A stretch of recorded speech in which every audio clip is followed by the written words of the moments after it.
Hey, what's up? It's Like Pause, and in this short little video, I'm going to show you how to create a stunning Amazon KDP book cover. Even if you have no design skills, no art skills, no tech skills whatsoever, it's very easy to create. If you have no creativity like myself, then I'm sure you can do the same thing, okay? Also, if you want to learn how to create mid-content books and children's books, check out the link below and get access to my training. Okay, so let's first check out this book cover. Again, you don't need any tech skills or design skills. If you want, you can even outsource this, but I'm going to show you how to do it for free using nothing but your laptop and a mouse, okay? So here I have these elements for my children's book, okay? You can use public domain images off of sites like Pixabay. Here's Pixabay right now. You can create your images, your elements, using AI like Midjourney. There's all types of things. Again, I go through training. If you check out the link below, you'll learn more about that. But anyways, I want to stick to this book cover, okay? So I'm playing around with this book cover that I created because I want to test a different ad, okay? So I decided to jump on a video and show you how I do it, okay? So I have three elements. I have the background. See it, the background here. I can move that around. And I have the foreground character here, the main character, protagonist of my story. Okay, and I have the title that pops out here. Okay, now first thing I want to make sure is that my font is either open source or public domain. Okay, now there's a plethora of different fonts that are public domain and open source on Canva. So many.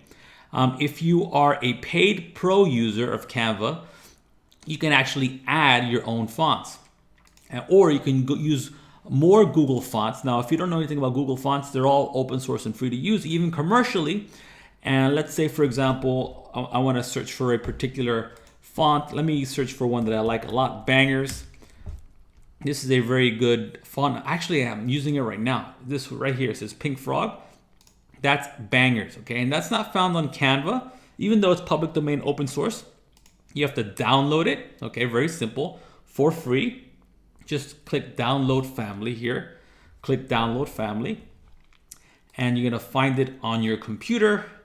You're gonna right click it, extract all, and extract, okay? And then you're gonna go to this Bangers regular.ttf. You're gonna go to back to Canva. You're gonna go to add your brand fonts. I believe this is a pro feature, not a free feature. But actually, like I said before, there's a ton of different fonts you can use for free, even commercially on Canva for free. But I'm just showing you, if you do have a pro account, how to add a font. I already have Bangers already added, but let's see if I can do it again. Upload a font, just like that. So once again, let me take you through the motions. You click on add your brand fonts in the text section here, text, add your brand fonts, click add new, click upload a font, and you click add new. You go to your computer and you'll find Bangers right here. You upload it, and that's it. Very simple. Then you'll have access to it within Canva, okay? So let me change this font to something else. Again, very beautiful looking, very easy to do. Let me change it to Bank Gothica. Okay, if I change it to Bank Gothica, it's gonna take a while, but as you can see, it's changed it already. Let me shrink this down to 60 so we get a better view. Pink Frog in this Bank Gothica style. Now, if I click effects, as you can see, there's all kinds of effects. My favorite effect, by far, that I use maybe 99% of the time, is the outline feature. Okay, let me go back to Bangers. Let me highlight that, click the text box here. Let's go back to Bangers. What was it at, 130? I'm gonna click the font size, resize that. See, this effect here, this outline is amazing. I can change the thickness of the border. I like to keep it at, what was that? 80, oh, actually 71 is fine. 80 is good, okay. You can change the color of the border, whatever you want. I have it at black, and I have the interior of the font at pink, okay. Also, you want to keep your background. Okay, so that's how you create your text. And of course, you want to make sure your text matches your book. Now, this isn't an actual book of mine. My title is secret. I'm not going to give away my actual book title on this YouTube channel, but I wanted to show you how I do it because I'm actually working on that right now. It takes it takes a little bit of time to create these stunning book covers with these font. Okay, so all you want to do is make sure you have the exact title that you have in your book. You want to have it on the front page of your book cover. Make sure it pops out. Make sure it's big and bold. If you can, stick your foreground or stick your protagonist or main character in the foreground. Okay, as you can see, this is the front part of the book. This is the back part of the book. Okay, now the size of your book or book cover, I should say, depends on the dimensions of your interior, right? So for a kid's book, for example, most of my kids' book, actually all of my kids' books are 8.5 by 8.5. That means I need a book cover to cover the front and the back. That means that book cover will be 17.39 by 8.75. My book is a little bit thicker than most kids' books. So anyways, yeah, that's what you do, okay? So this is the back. As you can imagine, this is the front, okay? When it comes to kids' books, children's books, I don't do anything to the back. I just add an image from the interior of my book to the back here. With mid-content books, I do add some information about the types of puzzles they'll get inside. But when it comes to the front, you really want to make sure this font sticks out and pops out. Okay, you want your character to be big and taking up much of the cover, right? And very important, you want your background to be bright. Okay, you see it's bright in the back, and my font sticks out, it pops out. For these for these 4 different words here, I have I use Mouse Memoirs. Okay, it has kind of a Mickey Mouse type of feel. Now this is open source, it's not copyright. Okay, you don't want to just straight up use Disney font, of course, because then Amazon is going to get angry at you and terminate your account. Don't do that.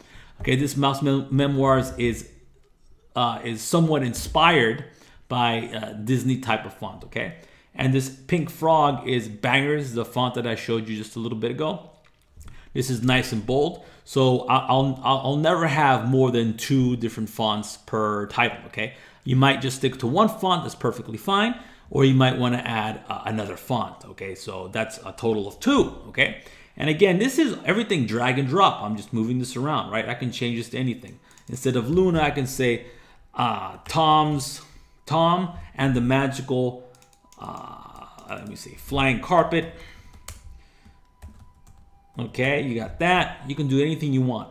Once you're settled with a design, I'm sorry about the sirens. There is an ambulance passing by. Anyways, once you're settled on the design, you want to make sure that everything fits in snug, okay? And it's within the borders that Amazon gives you. I'm going to go to uploads real quick, and I'm going to look for this border that I have here, and I'm going to expand it so that it hits all the corners. Okay, because I want to see if everything fits inside of the book cover. As you can see, flying carpet. Let me stop that. Let me return that. As you can see, flying carpet is way too big, right? So I'm going to highlight the whole thing and go up to the top here and shrink it down so that it fits within the pink borders, right? That I have. Just like that, okay? Okay, so yes, everything fits nice and snug.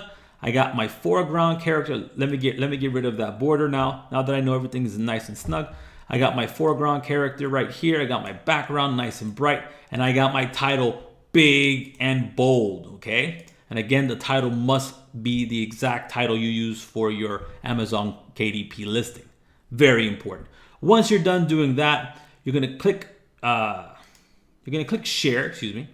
You're gonna go down to download. Really important. You're going to go to file type. Okay. You're going to go to PDF print. Okay. And you're going to choose the page you want. I have all 11. I'm going to choose just one. Okay. And if you have the free version of Canva, then you just can use RGB. Actually, excuse me. Yes, RGB best for digital use. But if you have the Pro account, again, you don't need the Pro account. Pro account has extra bells and whistles, like you can add your own font. Another pro of the Pro feature is that you can switch to the CMYK. This is best for printing, but this is not a deal breaker. I mean, this is not significantly better than this option, okay? I'm just letting you know, if you have the Pro account, then choose this, CMYK, best for professional printing, and click download. Download it and add it to your Amazon KDP listing for this book. And there you go, okay? You always want to test out your book covers. Even if you have a winning book cover, even if you have a winning book that's making you passive sales or passive royalties online on a daily basis, you still once in a while want to test the book cover, okay? Because you might have a better converting book cover. This is how you get your foot in the door. It's not your description, it's not your title, it's your book cover. That's the first thing people see. That's the first thing that attracts people to your listing. Can't stress this enough. Do not sleep on it. You want to have excellent book covers. Okay. If you have any questions, any tips or tricks, leave them below in the comment section. Also, don't forget to like and subscribe. It always helps the channel out. Have a great day and talk to you soon. Bye bye.